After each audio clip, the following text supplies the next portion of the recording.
देश राग देश। और इस तरह से इन्हीं के वंश में आगे चल करके महाराज प्रियव्रत हुए, बड़े प्रतापी राजा हुए।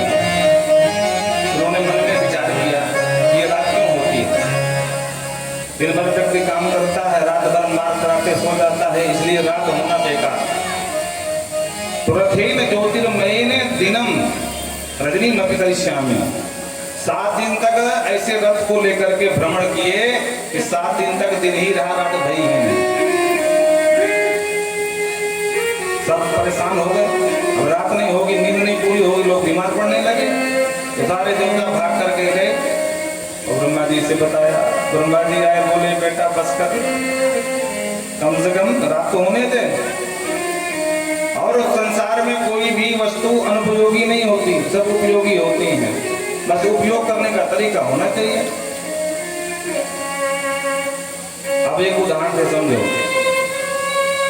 आप घर में भोजन पकाया और नमक डालना भूल गए, और जैसे घर के पानी बैठे बोले रे राम राम कोई सब्जी फीकी है, नमक नहीं डाला, आपको बहुत बुरा लगा, राम राम कैसे भूल गई मैं। दूसरे दिन आप इतना सावधान नहीं कि एक बार नमक डाल करके आपको लगा नमक नहीं डाला क्या, तो एक बार की जगह 2 बार डाल दिए। अब फिर जब शाम को बोले राम राम सत्यानाश कर दिया, ये सब्जी है कि पूरी खारी बना दी है।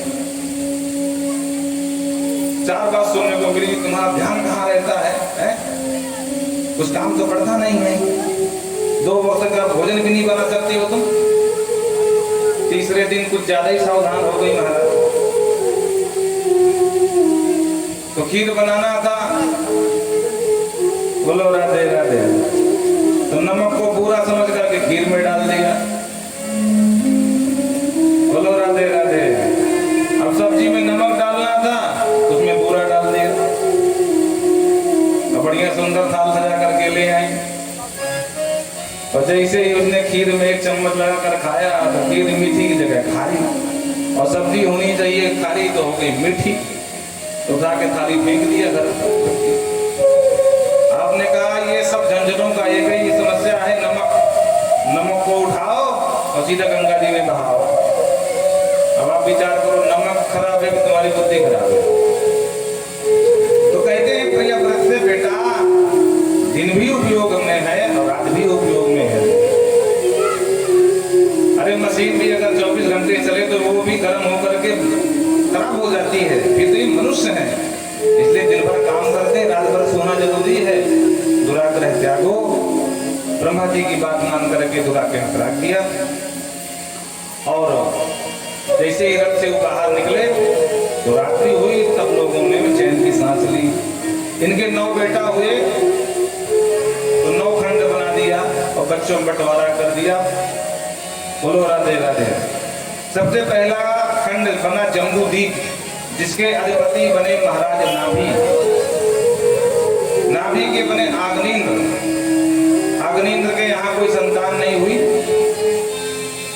क्योंकि देखो ध्यान देना है, राजा महाराजाओं के यहाँ संतान की प्राय समस्या बनी रही है। सूर्यवंश में तो प्राय रही, शुरू से अंत तक देख लो, सब मनाते रहेगा एक संतान हो जाए, एक संतान हो जाए।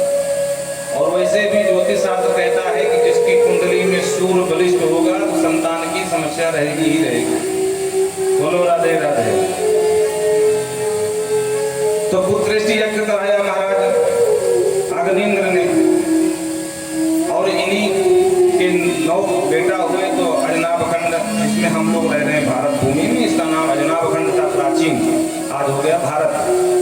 तो अजनाभ खंड में महाराज इसके अधिपति नाभि बने, इन्होंने यज्ञ कराया और यज्ञ में भगवान प्रकट हो गए। भगवान ने कहा बोलो नाभि क्या चाहते हो, तो नाभि तो संकोच में कुछ बोले नहीं।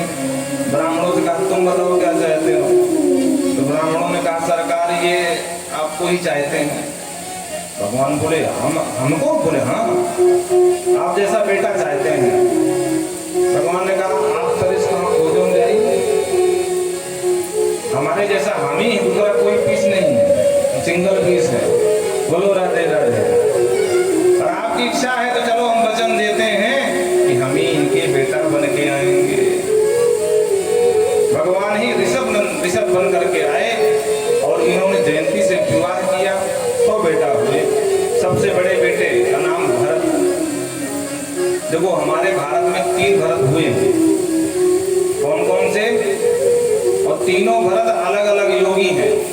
एक ज्ञान योगी भरत हैं जिनकी चर्चा हम कर रहे हैं, जिन्होंने अपने ज्ञान के ही प्रभाव से ज्ञान का वो उठाया कि रहुगुण जैसे मदांध राजा का जितना ज्ञान था सब नष्ट कर दिया।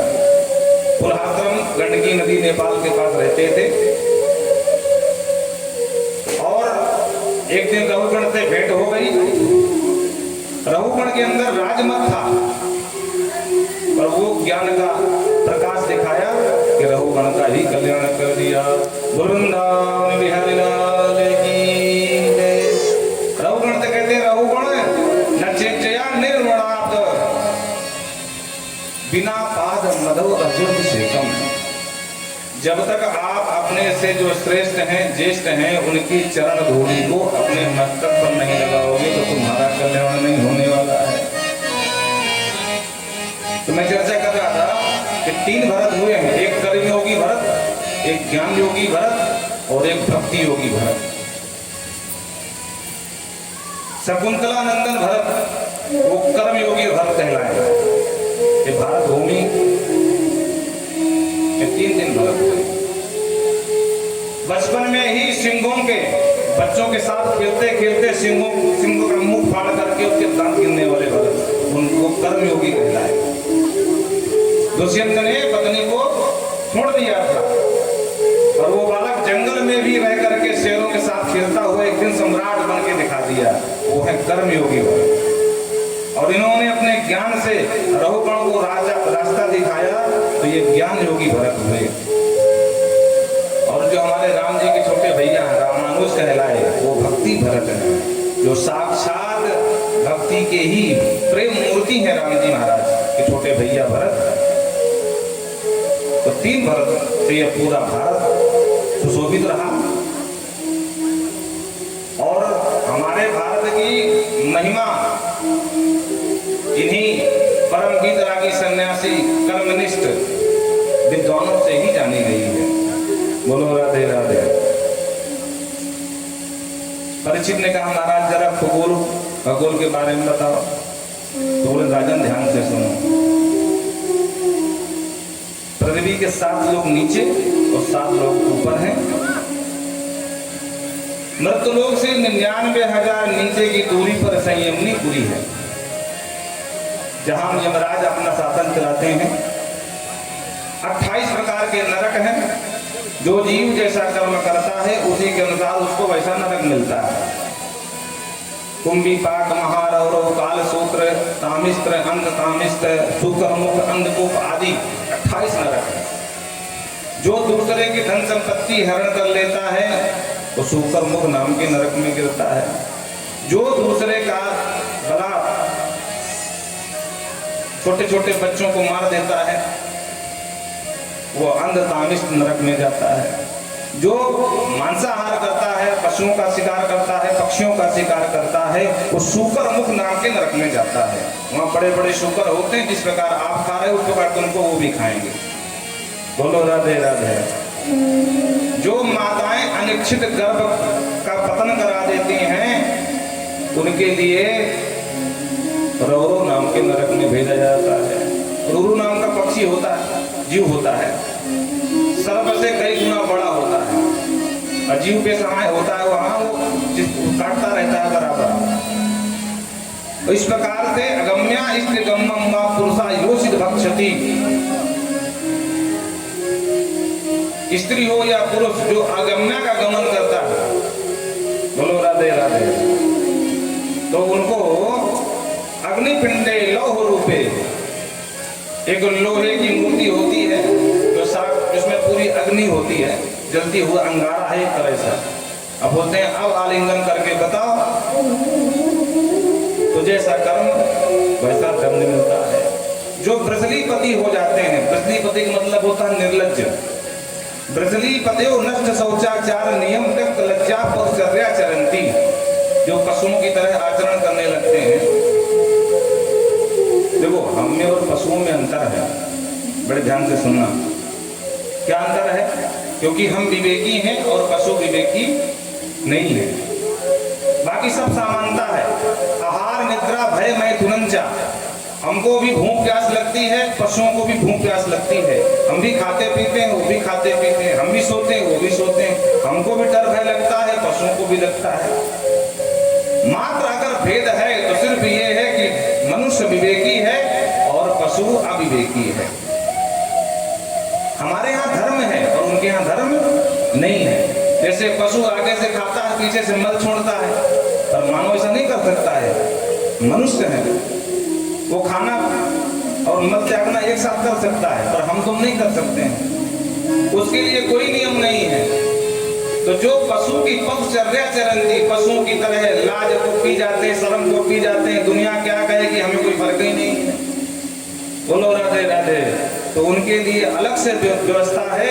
इस क्लेश से मलवा पूर्ण वे, मलमूत्र से पूर्ण कुंड में डाल दिया जाता है और उसके सारे कर्मों का वही पर हिसाब किताब बराबर होता है। परीक्षित कहाँ पर गए? बोले महाराज बड़े खतरनाक नरकों के नाम गिना। बोले राजन, नरक तो खतरनाक है।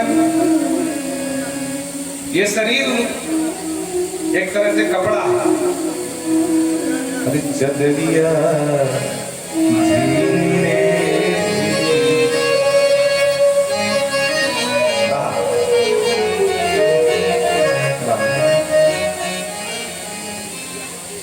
चदरिया झीनी रे झीनी, ये भी एक तरह का चादर है। प्रयास यह करो कि चादर मैली न हो, नहीं बाद में पछताना पड़ेगा। मैली चादर ओढ़ के द्वार तुम्हारे, और अगर चादर में दाग लग जाए तो हो सके तो अपने हाथ से धुल लो, और अगर तुम नहीं धुल पाए तो यमराज धोबी घाट खोले बैठे हैं। धोबी कपड़े को धुलता तो है, पर पिटाई भी खूब करता, धुनाई भी होती बराबर। और स्वयं से नहीं हो पाएगा तब आपकी पिटाई भी होगी, धुनाई भी होगी, निर्दयता होगा। परिचित ने कहा सरकार ऐसा कोई साबुन नहीं है जो फालतू में दूध रखा से जीव बच जाए? बोले हाँ है। क्या साबुन है? तो नोट करो तुम। देश केचित केवल भक्त्या वासुदेव परायणा अघम धुनवंती कसेन निहार। हे परीक्षित, अंधकार को दूर करने के लिए कोई दीपक जलाता है, कोई बल्ब जलाता है, पर संपूर्ण लोक का अंधकार तभी नष्ट होता है जब प्रचंड मारतंड भगवान सूर्योदय हो जाते हैं। उसी तरह छोटे छोटे पाप बन जाए उसके लिए अनेक प्रकार के प्रायश्चित हैं। चंद्रायण व्रत है, कक्षायण व्रत है, यज्ञ है, अनुष्ठान है, पूजा पाठ है, लेकिन संपूर्ण पापों को नष्ट करना हो तो भगवान नाम का सहारा लेना चाहिए। और भगवान नाम का जो सहारा लिया उसके समस्त पाप नष्ट हो जाते हैं। महाराज आज तक किसी के हुए हैं कि बस आप भाई ऐसा कह रहे हो? बोले हाँ। कान में कुब्जे तुझा कच्चे दासी पति रजा मेरा नाना नष्ट सदाचारो आशा संसर्ग के दूषित। एक कन्नौज का रहने वाला ब्राह्मण, नाम था अजामिल, बड़ा भारी विद्वान था। एक दिन जंगल में समझा बीनने गया तो किसी वेश्या को किसी शूद्र के साथ रत अवस्था में देख लिया तो बुद्धि खराब हो गई। शूद्र को 2 थप्पड़ मारा और हमेशा हमेशा के लिए उस वेश्या के साथ चला गया। पत्नी छोड़ा, अपने बच्चों को छोड़ दिया। उस वेश्या के साथ रहते हुए 10 पुत्रों को जन्म दिया। छोटे पुत्र का नाम किसी संत के कहने से नारायण रख लिया। जब इसका अंतकाल आया, यमदूत काले काले दिखाई पड़े, बड़े बड़े नाखून बाल वाले, तो कांप गया और पूरे वेग से चिल्लाया, बेटा नारायण बचाओ, बेटा नारायण बचाओ। तो भगवान हरि के पार्षदों के कान में आवाज पहुंच गई। अरे देखो देखो, कोई हमारे श्री हरि का भक्त हमको पुकार रहा है, चलो उसको बचाना चाहिए। तो दौड़ करके महाराज हरि के पार्षद आ गए। अब यमराज के दूत और हरि के पार्षद आपस में लड़ पड़े। उन्होंने कहा भैया ये चार चार चमकीले चमकीले तुम कहां से आ गए, क्यों आ गए? हरि के पार्षदों ने कहा कि तुम चार चार किलो के कौन हो? बोले हम यम के दूत हैं। तो हरि के पार्षदों ने कहा हम हरि के दूत हैं, तो तुम क्यों आए हो? ये तो हमारा शिकार है। तो तुमने सुना नहीं इसने कितनी ताकत लगा करके चिल्लाया बेटा नारायण बचाओ? तो हम नारायण के पार्षद हैं, तो नारायण की रक्षा के लिए भक्तों के आते हैं, इसलिए ये हम इसको बचाने आए हैं। यमदूतों ने कहा तुमसे धोखा हुआ है, वस्तुतः है ये तुम्हारे नारायण को जानता भी नहीं है, इसके बच्चे का नाम नारायण है और अपने बेटे को पुकारा है। हरि के दूतों ने कहा सुनो भाई, वस्तु शक्ति कभी ज्ञान की अपेक्षा नहीं रखती है। जैसे अग्नि में जलाने की शक्ति है, अब आपको ज्ञान हो या ना हो, अग्नि को छुओ को जलने ही वाले बचने वाले नहीं। जहर में मारने की शक्ति है, आपको जानकारी हो या ना हो, जहर पी हो तो मरने ही वाले बचोगे नहीं। तार में करंट है, अब जानकारी में तार पकड़ लो या अज्ञानता बस पकड़ लो, जोरदार झटका मारेगा। तार नहीं पूछे क्यों भैया, जानकारी में पकड़ो कि अनजान में पकड़े हो। अज्ञानात् हो अज्ञानात् उत्तम श्लोकनात् अघम पुंसा दहेजेधो संकीर्तनम। राजन अज्ञानात् हवा ज्ञानात् अथवा ज्ञान पूर्वक हमारे प्रभु के नाम में तारक शक्ति है, तारने की क्षमता है, तो चाहे ज्ञान हो या अज्ञान हो। अगर नाम कोई लिया अंत समय में तो उसे तरना पड़ेगा, जैसे आग छूने में जलना पड़ता है, विष पीने में मरना पड़ता है, करंट में करंट लगता है, उसी प्रकार अंत समय में भगवान नाम लेने के बाद करना भी पड़ता है। प्रेम से बोलो राधे। अरे भाई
नाम की इतनी महिमा है कि भाई को भाई अनक आलसो, आलस पूर्वक लो या सीधे सीधे ना लो, जबरदस्ती कोई दिलवा दे तब भी ले लो, तुम्हारा कल्याण हो जाएगा।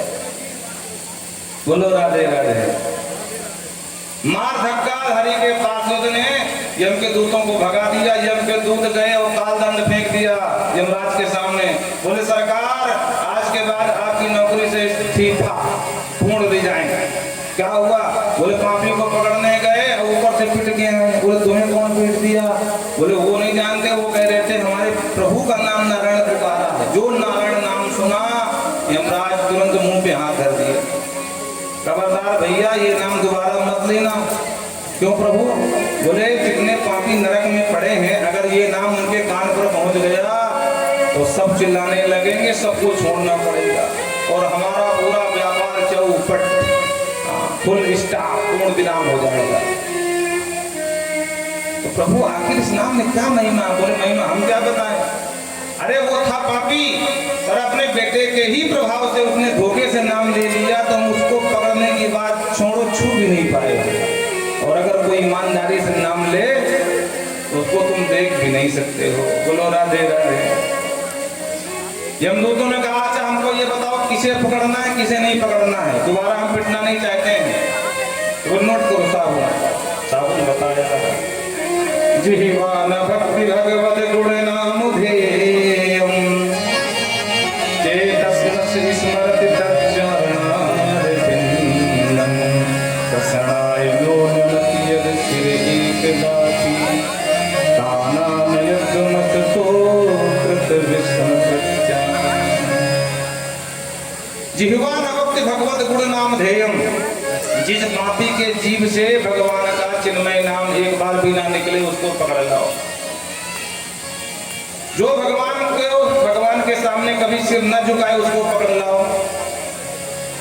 और जो चेतस नस स्मरत चरणार विंदम, जिसका चित्त भगवान का स्मरण न करे, भगवान का ध्यान न करे, उनको याद न करे, वो भी नंबर एक का पापी, उसको पकड़ लाओ।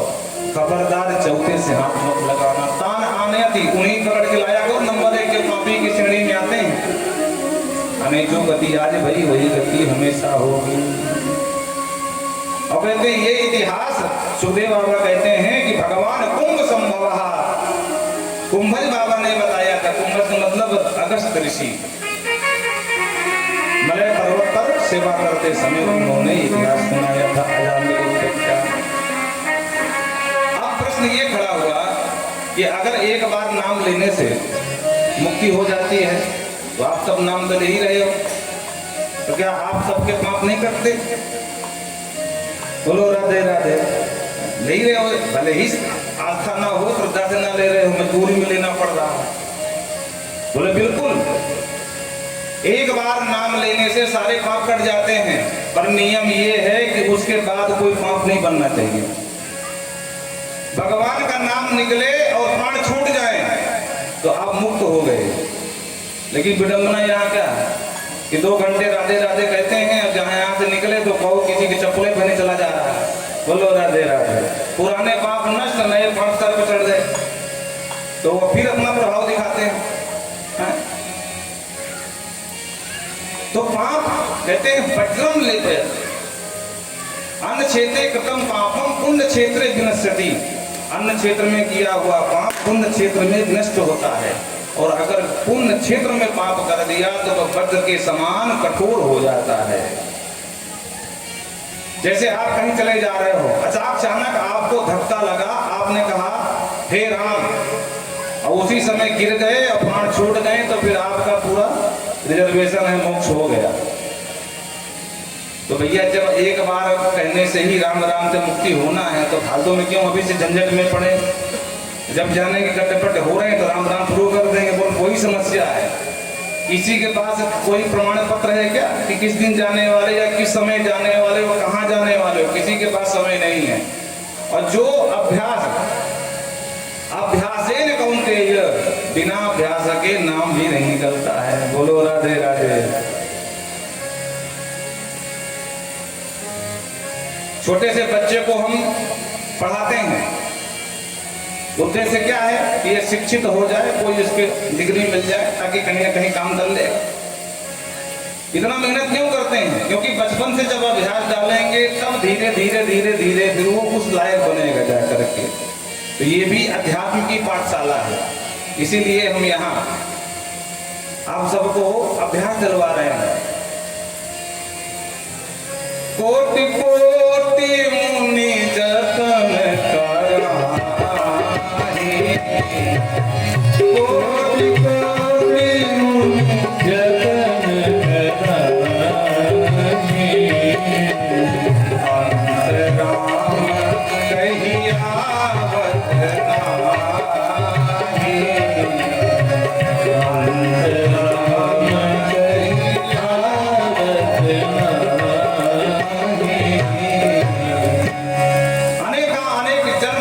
नाही। ऋषि पहली बात इसके 2 अर्थ है। अंत राम कही, पहली बात तो ये कहना चाहते हैं कि कोई कितना प्रयास करे, बहुत जब अभ्यास करेगा तब जा करके कभी अंत में राम निकल जाए, बाकी जल्दी निकलता नहीं है। और अगर एक बार निकल गया राम तो फिर आवत नहीं, फिर इस भवकूप में दोबारा वो नहीं आता। ये भैया अध्यात्म की पाठशाला है, खूब अभ्यास डालो। अच्छा देखो, जिसके प्रति ज्यादा अनुराग होता है ना तो बात बात में उसकी याद आती घर में 3 बेटा हैं, लेकिन ज्यादा छोटे वाले से प्रेम है तो छोटे वाले ज्यादा ध्यान रखते हैं माता पिता, तो बेचारा कमजोर है? और उसका थोड़ा सहायता करना हमारा धर्म भी है, तो बात बात में उसको याद करेंगे। एक 2 भैया थे, दोनों के नाम धर्मवीर और कर्मवीर। धर्मवीर बहुत धर्मात्मा था, साधु संतों का सम्मान करने वाला, गौ ब्राह्मण का सम्मान करने वाला। लेकिन जो कर्मवीर था वो महानास्तिक, सिर्फ अपने कर्म पर विश्वास करने वाला। बस कुछ संतों की टोली पधारी गांव में, धर्मवीर बेचारा गया, संतों को प्रणाम किया, बोले अहो भाग्य प्रभु, आप हमारे नगरी पर पधारे। मेरा बहुत मन था कि एक बार मेरे घर को पावन कर देते, मेरे घर का प्रसाद खा लेते। संतों ने कहा हम तैयार हैं। बोले आप तो तैयार हो, लेकिन एक निवेदन है। क्या? बोले मेरा जो छोटा भाई है कर्मवीर, वो बिल्कुल विश्वास नहीं करता है पूजा पाठ में, धर्म में, वो नास्तिक है, और अगर उल्टा सीधा कह दे तो बुरा मत मान। और महंत जी खाए पी हट्टे कट्टे मान, बोले अरे काऊ बात ना है, हम बुरा ना माने, तो प्रेम दे चल। बोले महाराज मैं फिर बार बार आपको हाथ जोड़ता हूँ, उसका कोई भरोसा नहीं, कब क्या बक दे, गाली बक दे, पर आप बुरा ना मानना। बोले नहीं मैं नहीं मानूंगा, तुम प्रेम से जाओ, तैयारी करो। 5-6 महात्मा, धर्मवीर गया छोटे भैया से, कहा भैया कुछ महाराज जी आए थे और हमने सोचा एक दिन का प्रसाद हमारे यहाँ पाले। धर्मवीर ने कहा तुम्हारा दिमाग खराब हो गया, बाबा जी खिलाए थे आप फालतू में, फिर फोकट में खा के चले जाएंगे। मैं कुछ नहीं जानता हूँ, अब तुम मुझसे बड़े हो तो ज्यादा मैं वो नहीं कहूंगा, लेकिन जब तक वो बाबा जी भोजन करेंगे मैं अपने कमरे से बाहर नहीं निकलूंगा, ना मैं उनको देखूंगा और ना मैं कोई काम करूंगा, मुझसे कोई मतलब नहीं है। धर्मवीर ने कहा अरे कोई बात नहीं, ठीक है, तो अपने कमरे में चला जाना। और बाबा पधारे धर्म मंडली लेकर के। अच्छा, महात्माओं का भोजन कम से कम 1 घंटा तो जयकारा होती है, अन्नपूर्णा मैया की जय, जगन्नाथ भगवान की जय, बांके बिहारी लाल की जय, और काशी विश्वनाथ की जय। 1 घंटा जयकारा लगाते जब तक वो भोजन परोसते हैं। जयकारा लगाए, अब जो जयकारा के शब्द कान पर पड़े तो अंदर ही अंदर जला जाए बेचारा कि कहां से इनको पकड़ लाया है ढोंगियों को। लेकिन क्या करूं, बाहर जाऊंगा झगड़ा हो जाएगा, फालतू कुछ कह दूंगा। उसके बाद जब भोजन पा लिए तो महंत जी ने कहा अपने शिष्यों से तुम तो जाओ, हम नहीं जाएंगे, हम इसके भैया से मिल के जाएंगे। अब धर्मवीर बेचारा कांपे, महाराज क्षमा करो, मेरी बात मानो, आप यहाँ से जाओ, मेरे भैया से मत मिलो। बोले ना, अब तेरे घर का अन्न खाए हैं तो तेरे भैया से मिल के ही जाएंगे। अब इसने सोचा कि आवाज सब शांत हो गई, लगता कागज सब निकल गए, तो अपने कमरे का दरवाजा खोला और बाहर निकल करके देखने लगा। और महंत जी बगल में दौड़ के पकड़ लिए, हट्टे कट्टे बाहर, अरे बाबा क्या करता है, छोड़ दो उसको। और बाबा उठा करके पटक दिया, छाती में बैठ गए। अब बोले जल्दी राम राम बोलने, तेरा अभी राम नाम सत्य कर दूंगा, अगर राम राम नहीं बोला तुझे अभी मार डालूंगा। अरे बाबा क्या करता है, फ्री फोकट में भोजन किया और मेरे गले पड़ गया, अरे छोड़ मुझे। बाबा बोले पहले राम राम बोल, अगर नहीं बोला तुझे मार डालूंगा। और मरता का ना करता, बोले इसके आगे पीछे तो कोई है नहीं बाबा के, भगवान जाने मार देता तो डरते बोले जय श्री राम। बाबा बोले बन गया काम, और छोड़ के खड़े हो गए। बोलो राधे राधे। बाबा बोले सुन बेटा कर्मवीर, तूने मेरे कहने पर एक बार राम राम बोला है, कभी जीवन में इसको बेचना मत। कर्मवीर बोला बाबा ये अपनी दुकान कहीं और चलाओ, यहाँ से निकलो। अरे कोई राम नाम कोई बिकने की वस्तु है, जाओ यहाँ से। बाबा बोले फिर से सुन ले, बेचना मत इसको। हाँ ठीक है मैं बेचूंगा। बोले बाबा की बुद्धि खराब हो गई, सकिया गया। अब इसका अंत समय आया, मर के गया सीधा यमराज के पास। चित्रगुप्त कहा जरा देख इसका भाई खाता क्या है। बोले महाराज नंबर 1 का नास्तिक, इसने इतना अपमान किया संत ब्राह्मण का कहो मत, लेकिन एक बार एक बाबा के दुराग्रह पर उसके भय के वशीभूत होकर इसने एक बार राम जी का नाम लिया है। बोले मात्र एक बार, बोले बस एक बार लिया है।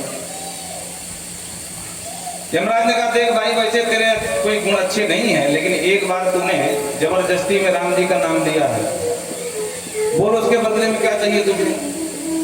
अब इसको बाबा जी की बात याद आ गई कि बेचना नहीं। इसने कहा पहले एक बार राम नाम लेने का मूल्य क्या, कीमत क्या, जरा वो तो जान लो। यमराज से कहा था ये बताओ कि मैंने एक बार राम जी का नाम लिया तो उसकी कीमत क्या है। यमराज बोले वो तो हमको ही नहीं पता। बोले पहले पता करो फिर मैं बताऊंगा मुझे क्या चाहिए। अब यमराज फंस गए, अच्छे झंझट में फंसा मैं। मन में सोचे कि देवताओं का राजा इंद्र है, इंद्र को तो पक्का पता होगा कि एक बार राम जी का नाम लेने से क्या उसकी कीमत क्या है। एक काम करते हैं इंद्र के पास चलते हैं। बोले चल भाई इंद्र के पास। बोले पैदल नहीं जाऊंगा, कंधे पर बिठाओ, अगर कीमत पता करनी है अब लेके चलो मुझे। मरता कहना करता यमराज को कंधे पर बिठाना पड़ा कर्मवीर को। बोलो राधे राधे। अब पैदल पैदल यमराज गए इंद्र के पास। देवराज इंद्र ने देखा महाराज यम आप और इसको ये किसे बैठा के लाए हो। अरे बोले महाराज ये बड़ा विचित्र मानव है, जीवन भर पाप के अलावा कोई काम नहीं किया, एक बार किसी बाबा के कहने पर जबरदस्ती राम जी का नाम ले लिया। अब मैंने पूछा बदले में क्या चाहिए तो बोलता कीमत बताओ। अब मुझे कीमत पता ही नहीं, अब मैं क्या करूं, इसलिए आपके पास आया हूं, आप बता दो। इंद्र ने कहा बात ये है कि हमको भी नहीं पता क्या कीमत एक बार राम जी का नाम लेने, अब हम क्या बताएंगे। बोले अब तो और मुसीबत हो गई, इसको ढोते ढोते वहां से तुम्हारे पास आया, अब कहाँ जाऊं। इंद्र ने कहा मेरे समझ से ब्रह्मा जी को पता होगा, आप ब्रह्मा जी के पास चलो। बोले आप नहीं चलोगे। बोले ठीक है अगर आप कहते हो तो हम चलेंगे। इंद्र ने तो यमराज ने कहा कि एक काम करते हैं पालकी ले लेते हैं, ये पैदल चलता ही नहीं है, तो एक तरफ पालकी तुम पकड़ो एक तरफ हम पकड़ेंगे, इसको लेके चलते हैं ब्रह्मा जी के पास। तो आगे लगे यमराज, पीछे लगे इंद्र, बीच पालकी में कर्मवीर। और दो करके पहुंचे ब्रह्मा जी के पास। विधाता ब्रह्मा ने पूछा अरे देवराज यमराज साथ साथ और ये कौन है पालकी में। तो बोले महाराज ये मनुष्य मृत लोक का मानव है, जिंदगी भर पाप किया, एक बार राम जी का नाम दिया, कीमत जानने आया था, हमको पता ही नहीं, हम आपके पास आ गए। ब्रह्मा जी ने कहा हमको भी नहीं पता भाई। बोले बाबा दिन रात राम राम जपते हैं, राम रामेति रामेति रमे रामो मनोरमे सात नाम तत्तुल्यम राम नाम और अन्य। तो वो बार बार राम राम जपते दिन रात। चलो उनके पास पहुंचते, उनको जरूर पता हो। तुम्हारा तीनों मिल करके पालकी धो करके भोले बाबा के पास पहुंचे। भोले बाबा से बोले कि आप ही बता दो। भोले बाबा बोले देखो भाई मैं किसी स्वार्थवश राम जी का नाम नहीं लेता हूँ, तो मेरा उनके प्रति प्रेम है और आज तक मुझे कीमत जानने की आवश्यकता भी नहीं पड़ी है और मुझे कीमत पता भी नहीं है। ब्रह्मा जी बोले अब तो फंस गए भाई, कहाँ कहाँ जाए, कोई बताने को तैयार नहीं। तो सबने विचार किया कि जिसका नाम क्यों ना उन्हीं के पास चले चले। तो यमराज और देवराज दोनों आगे लगे पालकी में, भोले बाबा और ब्रह्मा जी पीछे लगे। चारों देवता महाराज धो करके पालकी सीधे पहुंचे साकेत राम जी के पास। राम जी से प्रणाम करके बोले महाराज आप ही बता दो कि आपके एक बार नाम लेने का प्रभाव क्या होता है। राम जी ने कहा ये तो हमको भी पता नहीं। बोलो राधे राधे। महाराज आपको पता नहीं। बोले हमें नहीं पता है। तो महाराज इसका क्या करें। आप बोले जब यहाँ तक आ ही गया छोड़ दो इसको, क्या करोगे। कहाँ लगना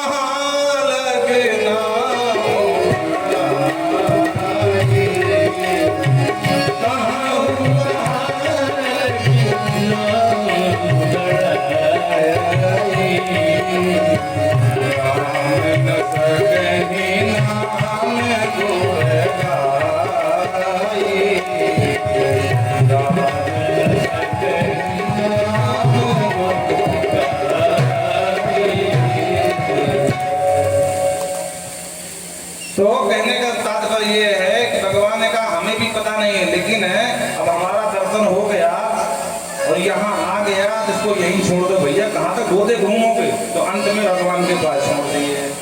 तो ये प्रभाव होता है और इस तरह से अजामिल का कल्याण हुआ। आगे परीक्षित कहते हैं महाराज भगवान को आपने हर जगह समदर्शी कहा, लेकिन देवताओं का काम बनाते हैं, दैत्यों को क्यों मारते हैं ये बता दो। समः प्रियः सुहृद ब्रह्मन् भूतानां भगवान् स्वयं इन्द्रियासे कथं दैत्या नवधीत विहत् समः प्रियम। भगवान के लिए तो सब एक समान होते प्यारे होने चाहिए, लेकिन यहाँ उल्टा मामला चलता है। इंद्र के लिए काम बनाते हैं, जब दैत्यों को निपटाते हैं। ये सब क्या मामला है? समदर्शी मोहि कहे सबको, समदर्शी कहे सबको, सेवक प्रिय आनंद गति सो, सेवक प्रिय आनंद गति सो। समदर्शी प्रिय, मुझे लोग कहते हैं समदर्शी, लेकिन सेवक अनन्य, जो अनन्य सेवक है मैं उनका पक्षपात लिए बिना रहता ही नहीं हूं। सुखदेव बाबा ने कहा राजन ऐसी बात नहीं है कि भगवान दैत्यों को सिर्फ मारते ही हों। अगर ऐसा होता तो प्रहलाद जी कौन थे? दैत्य थे।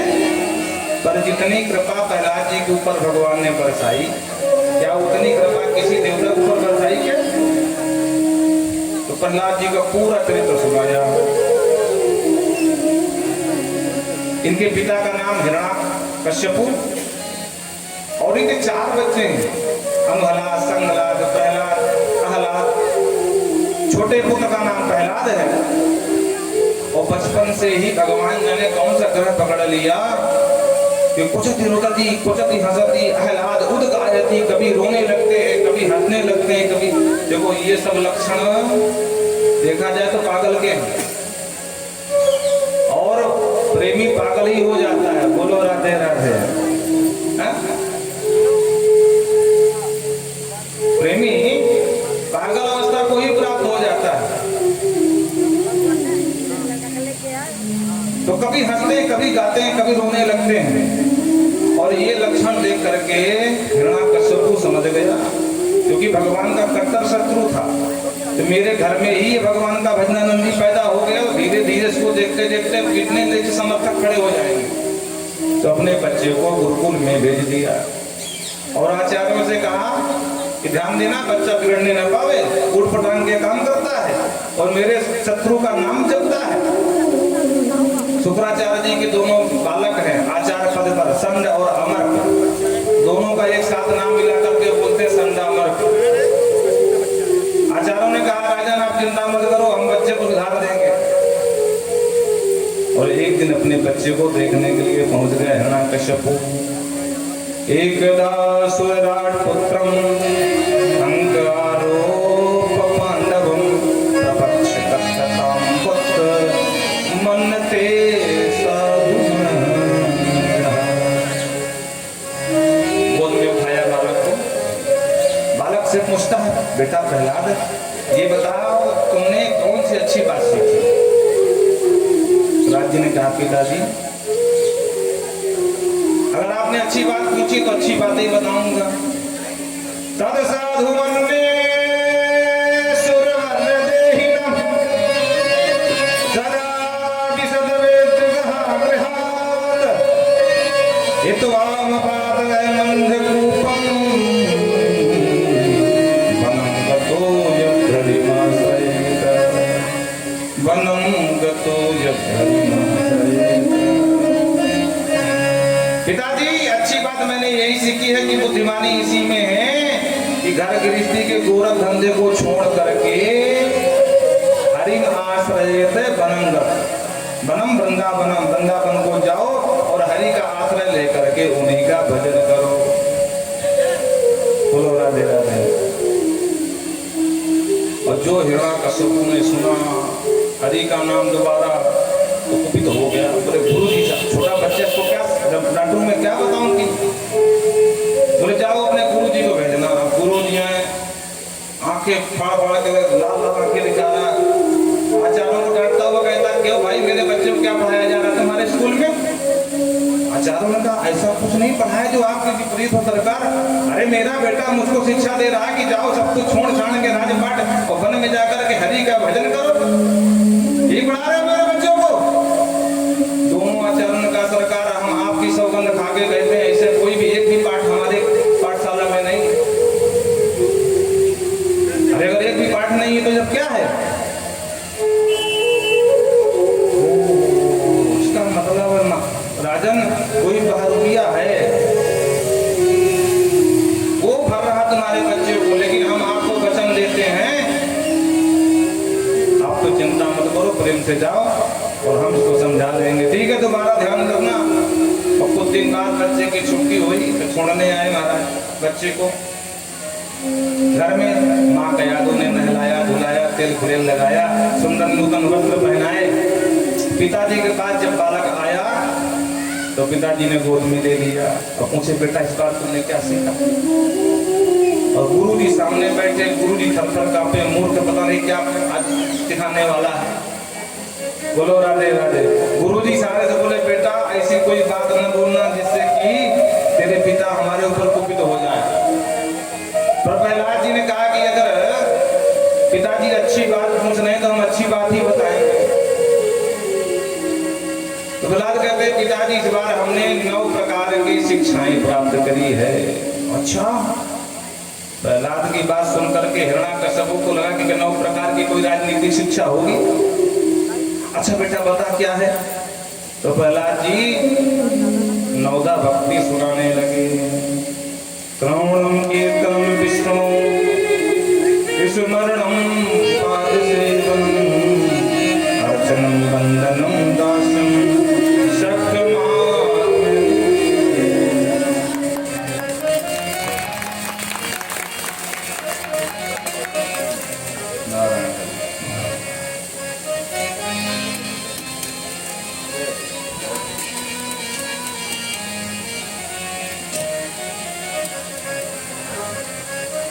वृंदावन हरिलाल की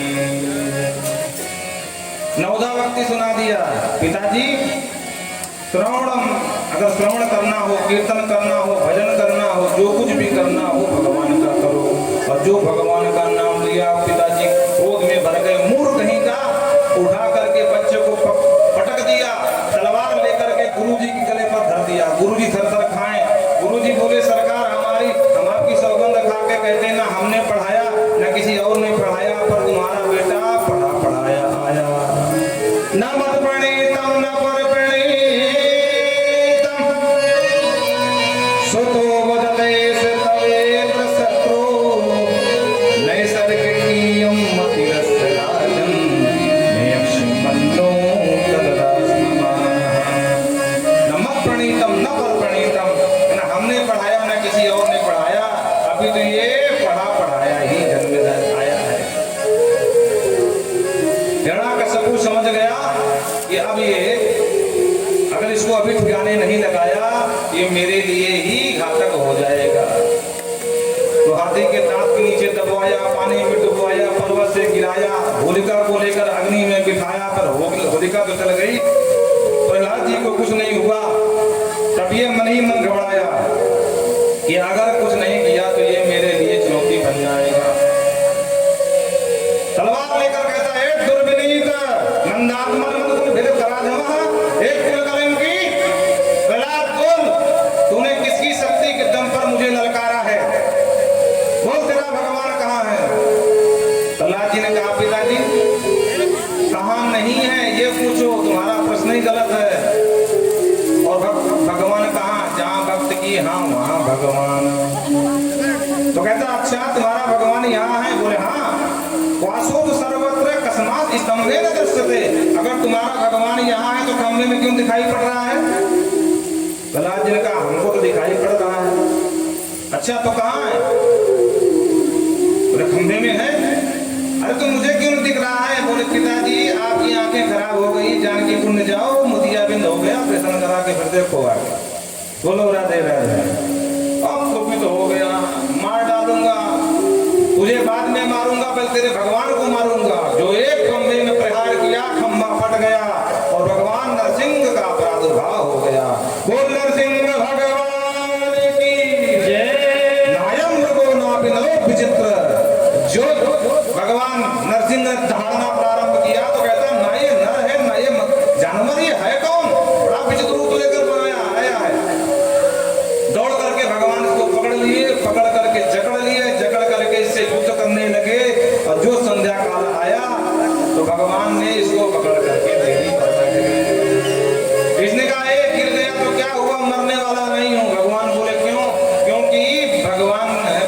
के वरदान मेरी रक्षा करेंगे। अच्छा तो बोल ब्रह्मा जी से क्या मांगा था? तो इसने पूरे वरदान सुनाना प्रारंभ कर दिया कि मैंने मांगा था न दिन में मरूं, न रात में, न ऊपर न नीचे, न अंदर न बाहर, न नर से न पशु से, 12 महीने में ब्रह्मा जी की बनाई किसी सृष्टि में न मरूं, न आज से न शब्द से मरूं। काहे से मारोगे? भगवान बोले बस तेरे वरदान हो गए। बोले हाँ हो गए। भगवान बोले देख संध्या का समय है, न दिन रहा न रात भई, न तो ऊपर है न नीचे मेरी जांग पे है, न अंदर है न बाहर दिल्ली पर है। अच्छा तो मारो काहे से? मैंने तो मांगा ना अर्थ से मरूं न शब्द से मरूं। बोलो राधे राधे। बोले देख रहा है बड़े बड़े नाखून, यही तेरा ऑपरेशन करने के लिए पर्याप्त है। अरे तो मैंने मांगा था कि ब्रह्मा जी की बनाई किसी सृष्टि में न मरूं। भगवान मुस्कुराए, मूर्ख, ब्रह्मा जी को मैं बनाता हूं, ब्रह्मा मुझे नहीं बनाते। ब्रह्मा जी को मैंने पैदा किया।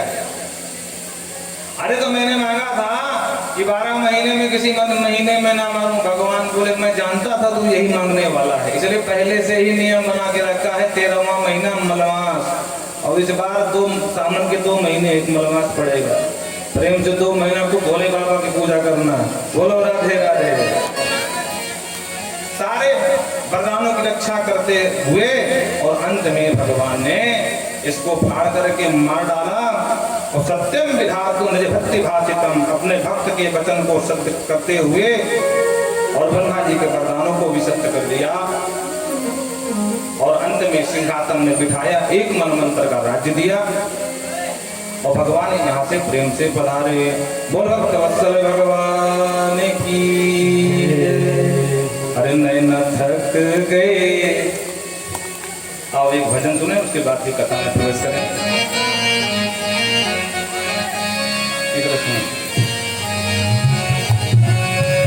अरे नैन थक गए, राह निहारूं, कन्हैया अब देर न करो। नैन थक गए, राह निहारूं, कन्हैया अब देर न करो। नैन थक गए, राह निहारूं, कन्हैया अब देर न करो। नैन थक गए, राह निहारूं, कन्हैया अब देर न करो। कन्हैया अब देर न करो, कन्हैया अब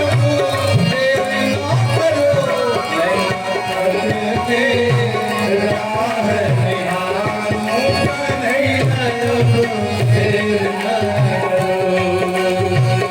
नैन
थक गए, राह निहारूं, कन्हैया अब देर न करो।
बलवंदा